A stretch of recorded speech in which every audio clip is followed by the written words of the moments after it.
Welcome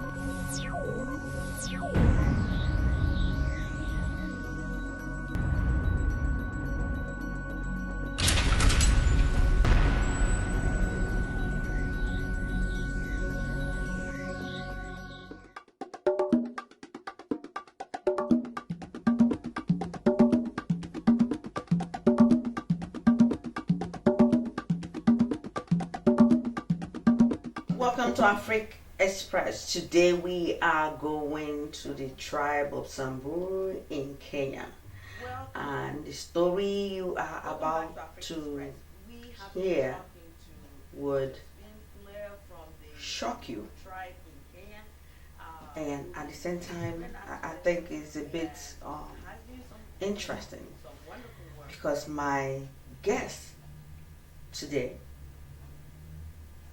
her name is Josephine Kulea, who is a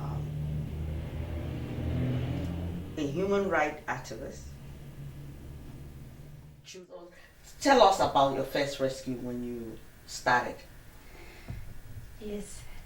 So I went back to the village and worked as a nurse, and being at the health facility, the community come for treatment and of course bring the children too. So there was this mother who brought a 10-year-old girl for treatment, and she also hawks milk around the area, the mother. So a week later she comes back and tells me that she's inviting me for her daughter's wedding. So I in Samburu, like, weddings are communal. You don't really like have to invite so and so. It's everybody's wedding. So once you hear there's a wedding, you just walk there. You don't need to wait for an invitation. So she invited me, and I was taken aback because it's a girl I saw, and I actually, when I was treating her, I got to talk to her a little and find out about her background, what she does at home, and if she'd like to go to school. And she said she's pretty much not busy. She's just helping the mother to do the house chores, and she has another sister, and they do not go to school too, and they just sit at home to help. So I asked her if she would like to go to school, and she was really impressed. Like, I asked her that because it's something she really wanted, and she said yes, she wanted to go to school. So, but she said the father does not want her to go to school because he does not know, he does not see the reason why a girl should go to school. So when I was invited for this wedding, I told the mother that I would come for the wedding, but the whole week I could not sleep. I could not think, like, I'm 10 years old, she's getting married to. And I was so sure it's not just a young man, it must be an old man. But I found out later it was a 55-year-old man. 10-year-old? Yes. Getting married to a 55-year-old man? Yes. So she was actually getting married as a third wife. Yes, so, and I got the details of the wedding. So 2 days to the wedding day, I said no, it will not happen. So I decided to inform the authorities, like the police. It is the village is such in a remote area. We didn't have like regular police, so we had some anti-stock theft police that keep watch over the communities, not to steal livestock from others. So when I informed them, they were a bit reluctant to help because they said they marry these kids every day. So why is this one very unique? They are participants to what goes on. Yes. And I told them, I just feel it's wrong that this child is not ready to get married, even physically, mentally. So I said, I want to give this girl a chance to go to school because she wants to go to school. It's a child I've talked to. So, and yeah, so they decided, so what do you want us to help you with? I said, I need a vehicle, I need some security, and we need to go to that village tonight. So we planned it all, and at least the guy was understanding, the officer, and we went that evening with a few police officers, and we went to the village. I had to put on like the police gear because they knew me, and I didn't want them to know I am behind it. So we went to the village and picked the girl and the father, and we brought them to a police station. It was at night, so they had to sleep. And then so the next day we go to the regular police station for reporting purposes, which was 42 kilometers away. So we left. On our way, I was talking to the girl, and she showed me the home of the woman who does the FGM, like the female genital mutilation, who was to do for her the next morning before she walks with the husband. So when she mentioned that, I just said, I'm not leaving her. So he told the police officers, let's go into this village, let's pick the woman. So we picked the woman and we all went to the police station. So while at the police station, and we took like the whole day to get served, because I think this was just like not an everyday case for the police officers, and it did not mean much to them, and they were so surprised. Why is this person trying to interfere with them? So at the police station, the officers were really not helpful, because this is an everyday occurrence, and to them it meant nothing. So they took the whole day to serve us. But at the end of the day, actually at some point the officer asked me, so madam, what do you want me to do with these people? Like, I want the girl, I don't want her to go to that village, back to that village, because she will get married off, and I don't want her to. So, and what about the arrest? I said, you talk to them, warn the father, tell them it's wrong, warn this woman who does the female genital, yes, and tell her it is actually illegal, because now female genital mutilation is illegal in Kenya, and actually doing it to children has been illegal since 2001. So talking about 3 years ago, it is 2009. So I told him about the Children's Act, which was 2009, and he told me to my face, I'm not even aware of any Children's Act. Okay, you're the officer here, you're only supposed to be telling others. But anyway, we just talked about it, and he was feeling irritated, and I just told him. So he went, what do you want? I said, I want this child. Do with the rest what you want to do. But you want them in front of me, I had it, and let them go. And I took the girl. I took the girl like 200 kilometers from there, because there was nowhere nearby that we could keep the girl. There's no children home, rescue center to put her. So, and I could not have her in my place, because it would come for her. So I had to take her the farthest place possible. So I left, and the next day we arrived to the children officers to where we were going, and of course it took us another whole day to solve the issue, because they also have issues of children, early marriages brought to their office, but they don't know where to put this girl. But they really were not like eager to serve us. So it took me another like a whole day to try and convince them that this is a very needy case, and we have to put her somewhere. At the end of the day, we got somewhere at a children's home and put her there, and I went back, but I didn't go back to the village, but I was traveling back, and I got a call 2 days later, and I was told, oh, you rescued as this girl from this village, and I said yes, and I'm very happy, and I said, oh, but the wedding, there was a wedding that went on in that village. I'm like, who was married? I thought I had the girl, and he said, you know what, they replaced her with a younger sister who was 6 years old. They just sat her down and did the female genital mutilation the next day. A 6-year-old child. Yes, and they made her walk to a very far place away from the village. So you can imagine the trauma and that child had to go through. So I even felt like this one was very. Now I even felt for the other one more than this one, and I'm like, so this other kid will. Anyway, a 6-year-old child married off. Yes. Not just being married off. Female genital mutilation. Was mutilated the same. Let's go to the FGM. When is it done? Is it the same morning of the marriage? The same morning of the marriage. Like you do your FGM today, and by afternoon you would be walking, or the latest would be the next day you'd be walking to your husband. And you finish after being cut up. They actually allow, and it's not carried. You're not carried over. No. You walk. You walk on your own to as much as these are places. There are no vehicles. There are no kind of modern transport. So people walk basically. Just walk from distance A to B, even to the market. To the school. They walk with bleeding. Yes. To a man's house. Yes. to their supposedly new home. Yes. So this kid walked, and we had to look for her. Okay, I went back to starting the whole process again, going through the children office this time, telling them that the sister is now in trouble. She just got married, and they had to look for police and division officers, leaders of the area, the chief of the area. We got into one car, 2 days searching in the bush for this girl. They really hid her in a hill, like they went to live somewhere very hidden, so that they are not caught. So we went there, and the officers did not believe their eyes. They looked at this baby and they all cried. When I was telling them, they thought it was a joke.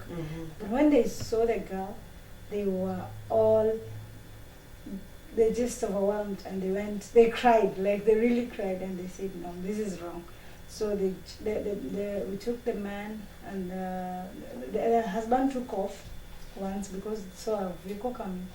Took off, but we got the girl and the father, and so this time around the father would not escape it. So we took him to court because it's a case he was warned already, and we went to jail for 1 year for having done that.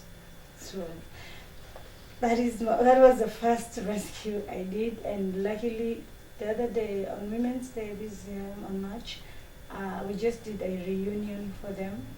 To the family. It was 3 years later, and they are now in 4th grade, and they're very bright girls, and they are doing well, and the family is happy to have them back because we really tried to bond them in the 3 years. It was painful for them to return their dowry, but they had to, and it was painful. It took them time to reconcile with the whole issue, but now they are reconciled. They've taken their girls back, and they're so happy to have them because they watched other children, their girls' age, getting married off within the same village, and they cannot believe that would have happened to their own kids. So now they're telling their own neighbors that you should please take your children to school. So they are actually a living testimony of how school can really save your child's life. So how many girls you have rescued so far? So far I've rescued in 3 years 56 girls and 13 babies from being killed. So let's talk about the babies. What do you mean by babies? We have another cultural practice called beading. Okay, these are beads. Okay. Like whatever I'm wearing. So in the village they have much more beads all over here, and very heavy. Okay. And different beads mean different issues. Like this one is only worn by married women. You cannot find a girl with such kind of beads, more colored beads. The girls go more of plain colored beads. So there's a specific kind of beading which means child engagement. Like young girls who have not yet gotten married, get engaged to young men in the village who are supposedly to be their relatives, like somebody you cannot get married to, but you're allowed to date. So they sleep with these girls, the girls get pregnant, and because the children are outcasts, they are not wanted in the community because they are born of relatives. So the girls undergo crude abortions, and for those who hide the pregnancy until it's big and they cannot be squeezed out, they just allow them to give birth, but just to kill these babies at birth.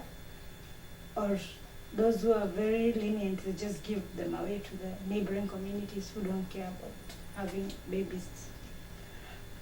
Let me see if I get this correct. Yes. A young girl is engaged to her relative. Yes. But the community understand that she cannot marry that person, but yet they give her off to be engaged to her relative, who later now makes her pregnant, and when she gets pregnant, the child is not accepted in the community by the same people who handed her over to that person. Now the child is an outcast. So the girl has no choice, couple of choices. Get an illegal abortion, which most of the time they die. If the child is born, the child is an outcast and given away because the girl herself is too young and by herself to take care of the child. Yes. And the community allows this to happen. Yes. Has the government, what is there saying this? Is there some sort of law that applies to your tribe at all? Because I'm curious. Actually, my community have been marginalized for so long. Like we live in an area that's not really developed. No roads, no technology, no.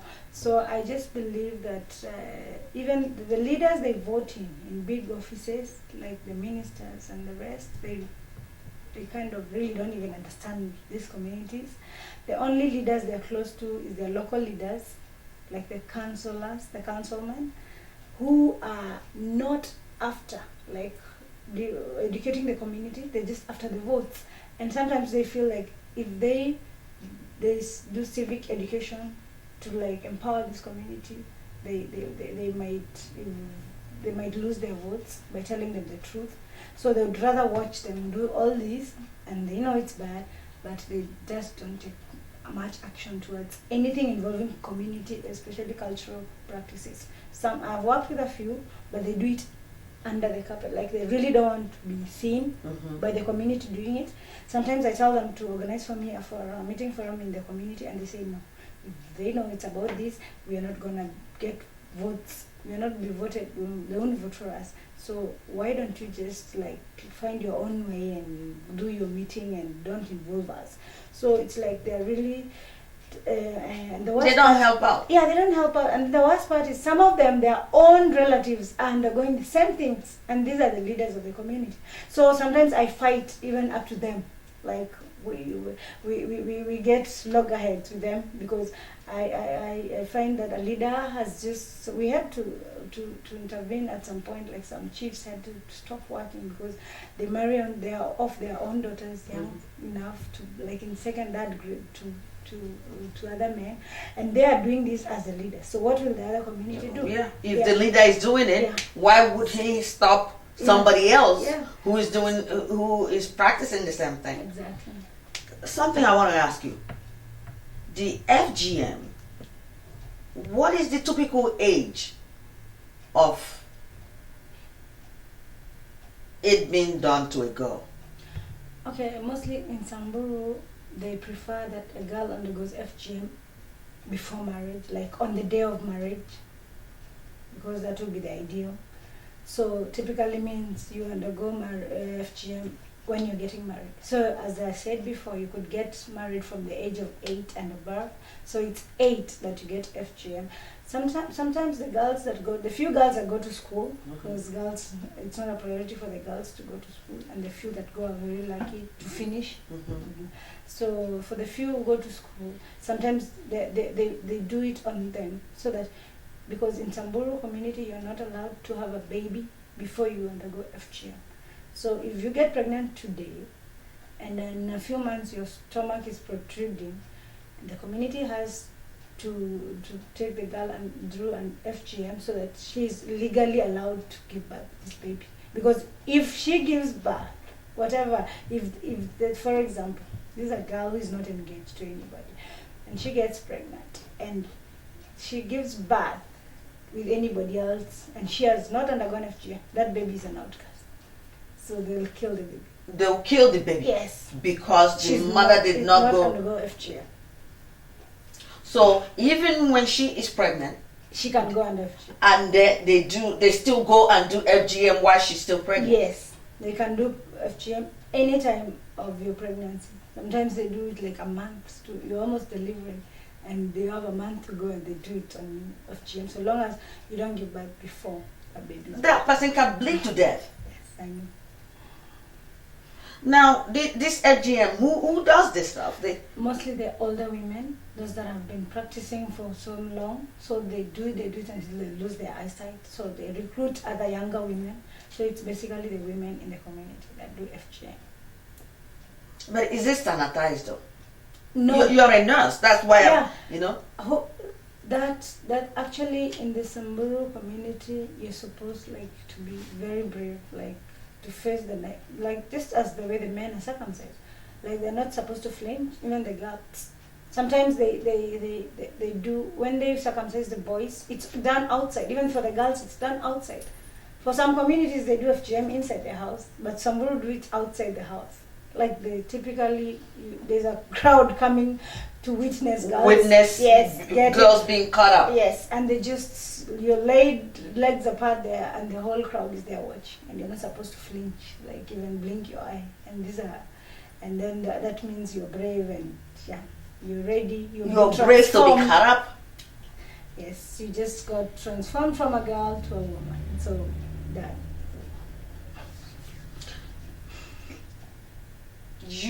Let me get to you. Did you do FGM? Did they do FGM on you? Yes, they did FGM on me. At what age? At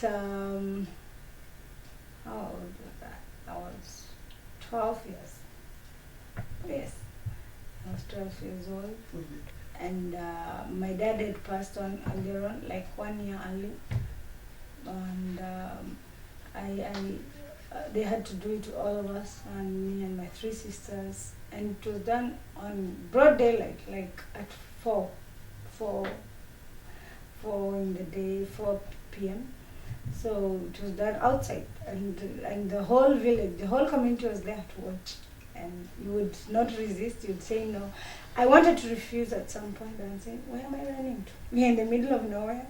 I can go to my auntie's place. She's here for the celebration. Yeah, she's part of the whole thing. She'll bring me back like immediately. So it was really tough for us, but we underwent. It's like a practice that they really hold dear to. Like you have to be transformed from childhood to womanhood. Yeah, because at some age the girls at your age are all circumcised and you're not, and you're like, what are you waiting for? So it becomes peer pressure, but basically for me and my sisters, we really didn't want to, but we had no option. So those are the options that we are trying to educate the girls that. I'm curious though, when you're cut up, do they put some kind of medication or herbal to stop the bleeding, at least so that you don't get infected? No. Actually, most girls bleed to death because one, there's no way to control bleeding. There's no way to control pain. You have to face the pain, like proper, complete pain. Like you're just being cut up and you're listening to it, and it also depends on the degree. So we've lost so many girls to FGM because they bleed to death.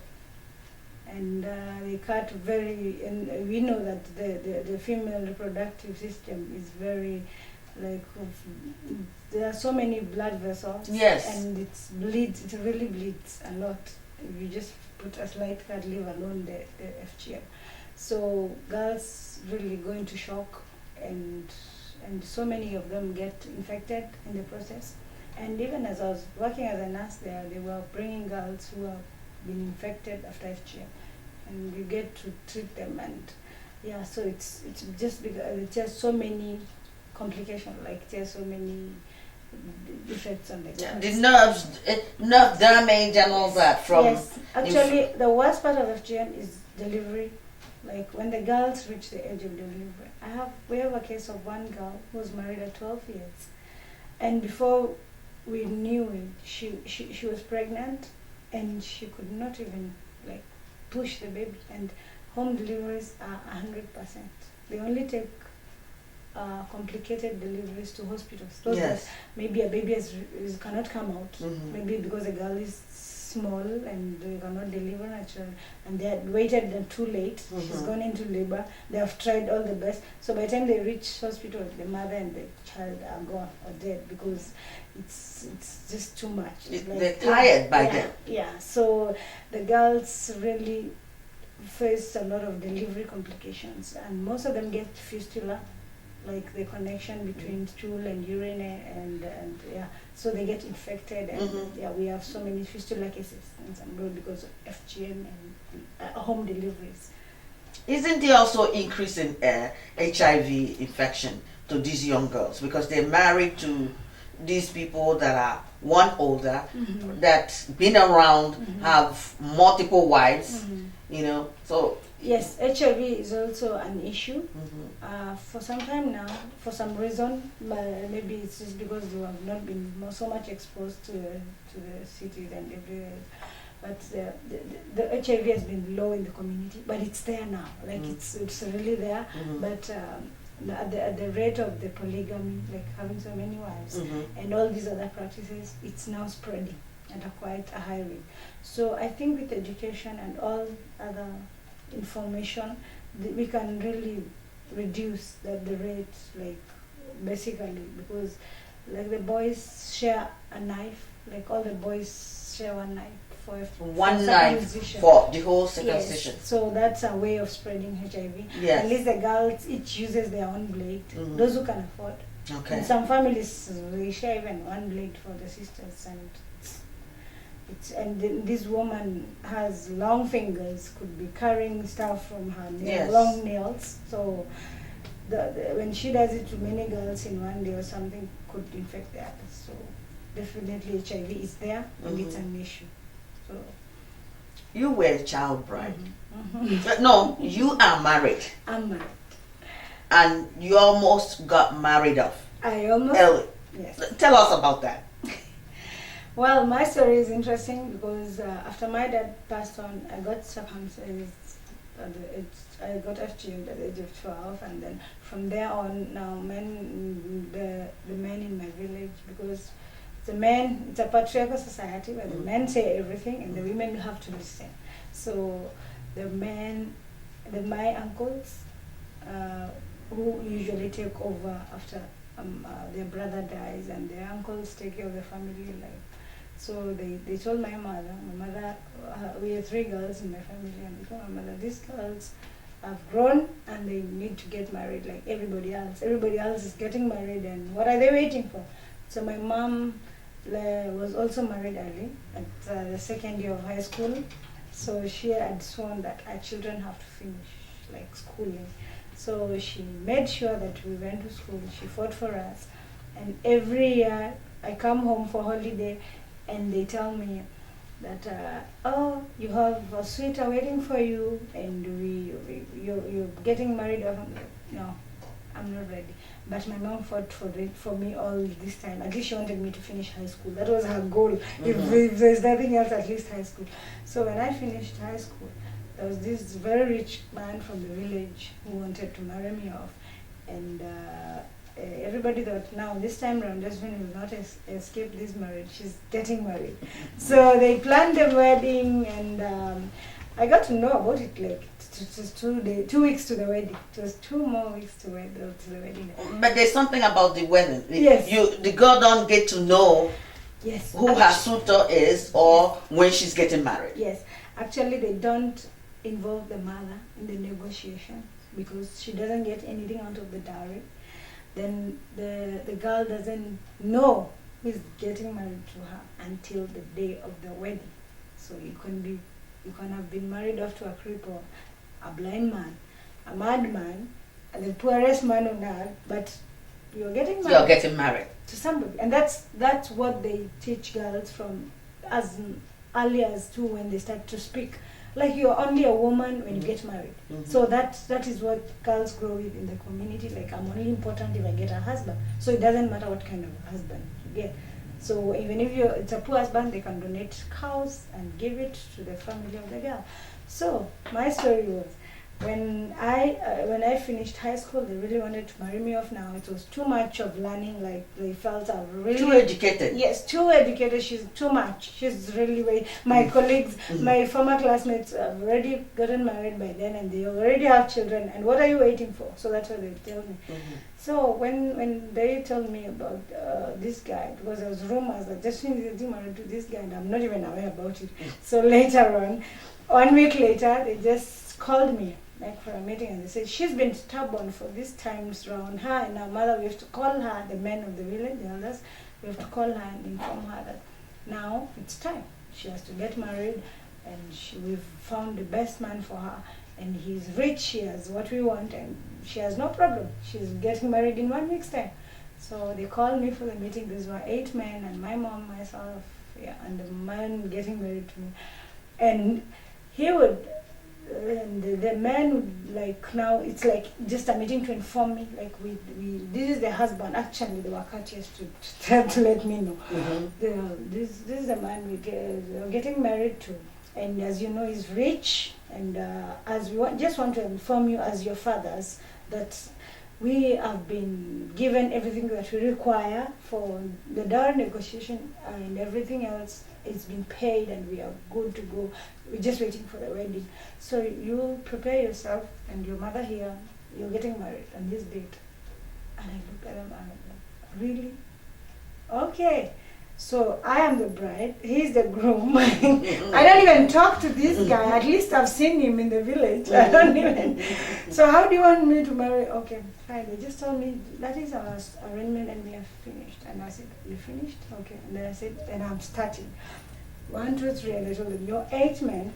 You all have daughters. You can bring all your 8 daughters here and hand them to him. And then for you, I'm sorry, I cannot be your wife.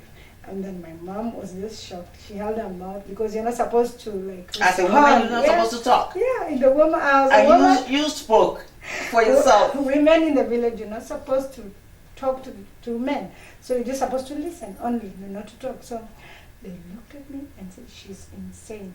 And you know what they told my mother? She is going to die. We are going to curse her. Like I told them, there is no wedding. If you had you ate his money, you have to pay it back. Like, if you don't want to pay it back, give them your daughters. I'm not going to do this. And they thought I'm just going mad. And my mom was so shocked that I had said, they must have thought you're possessed. Yeah, my mom held her mouth and she said, this really? She thought I'll just listen and go to complain later or something, but I told them what I'm feeling. And I left that meeting at least telling them that I'm not getting married off. So they were so shocked, and they actually later I was told the man went and cried, like the man was getting married to me. Like shed tears. It's unusual in our community for men to cry. Like it would really. And you humiliated him by talking and refusing. Yes. So that became an issue in the village. Like I would go to the market and everybody would whisper and point, that's the girl who refused to be married. So from then, other girls in the school started refusing, which was a good thing. Like they started saying, no, you just haven't refused, we can refuse too. So they started refusing, and that gave them a chance to finish school. So that is how I got to refuse and went to my college and finished and got married to the man that I want to get married to. Excellent. Thank you. Wow. But the type of work you do is not very safe. How do you manage? Well, have you received threats within the village? Yes. So much threats that I had to resign from my first job.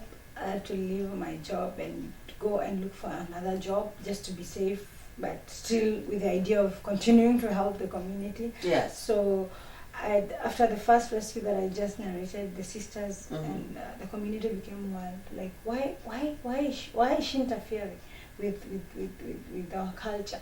Why? Just because she went to school, now she thinks she knows it all. Like, but it made me like, let me give them space, breathing space to think about it, because that's when I just left. Like I didn't go back like for 1 year just to make people calm down.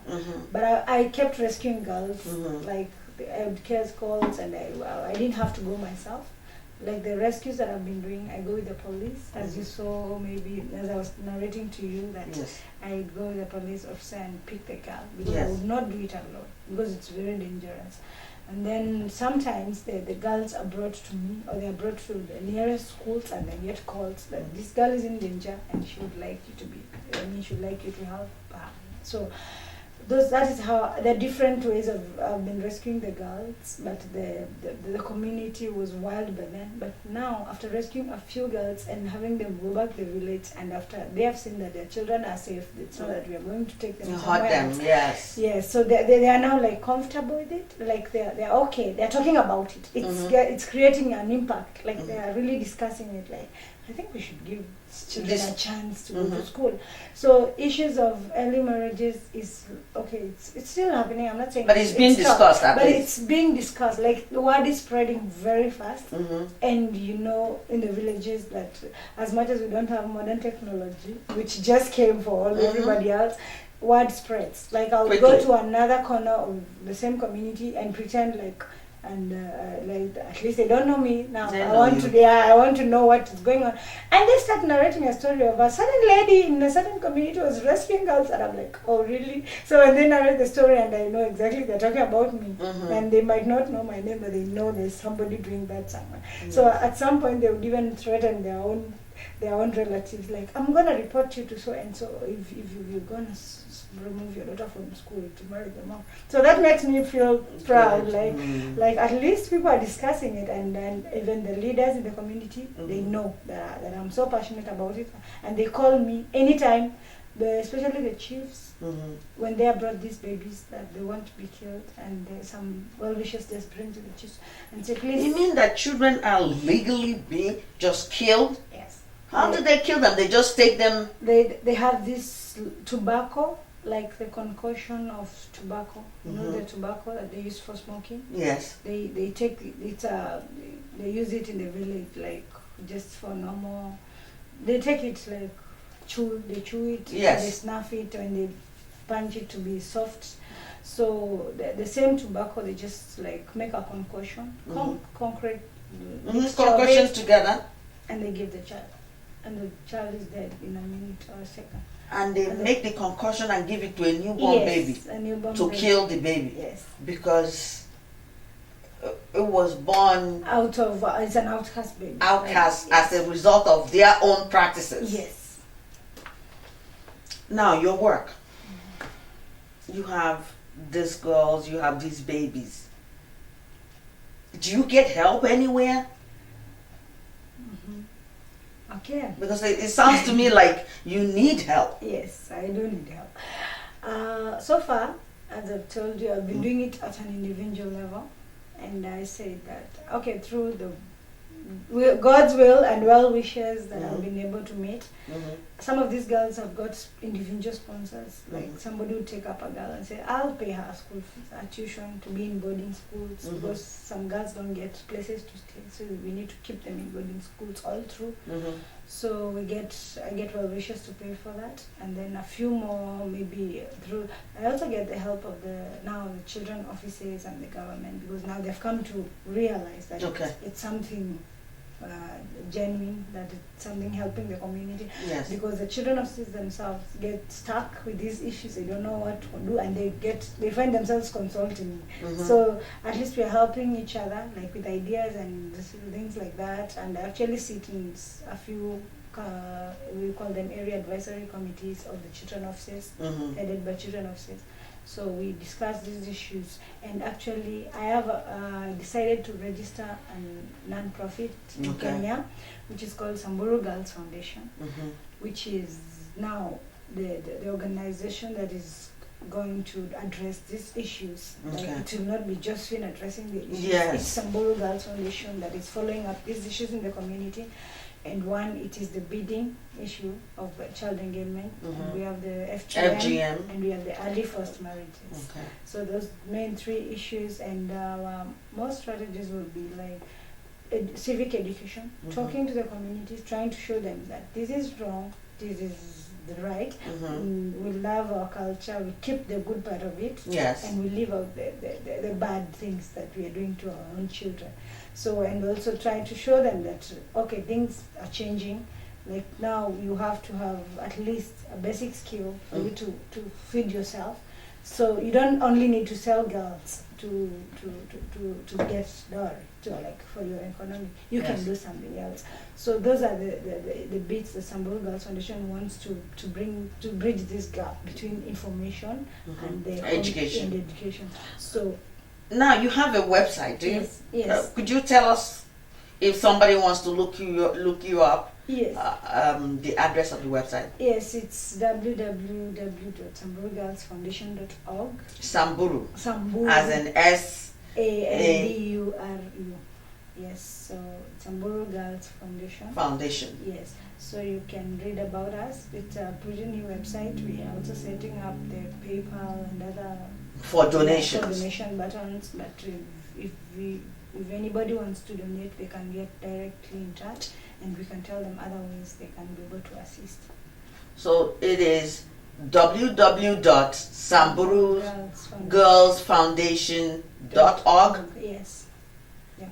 So maybe what I would like to inform our well-wishers is that the government has donated free land to the foundation that we could build our own rescue center so that in the area, so that we can put our girls there, so that the girls also have somewhere to run to when there's an issue. Yes. Because we don't get to hear all the cases, and some girls want to go but they don't have anywhere to run to. So once we have our own rescue center set up, then it will assist the whole community, and it will be a transitional place for girls as they go through all these issues. Well, Josephine, again, you have won an award for this. Yes. And I think is well deserved, and the work that you're doing is really, there's no word to say thank you to what you're doing. I really do appreciate you to agreeing to come to this show today and let us know what is going on out there. Again, thank you for coming to Africa Express. Thank you for having me. It was a pleasure. Now you have been watching Africa Express from Samburu tribe in Kenya. So I ask that you go to her website and you get in touch with her. If there's any way you can help with the girls, with the babies through adoption, it would be something that would be highly appreciated. Again, I really thank you for watching us on this channel. Same time, same place. And do remember that Africa Express was there. Thank you so much.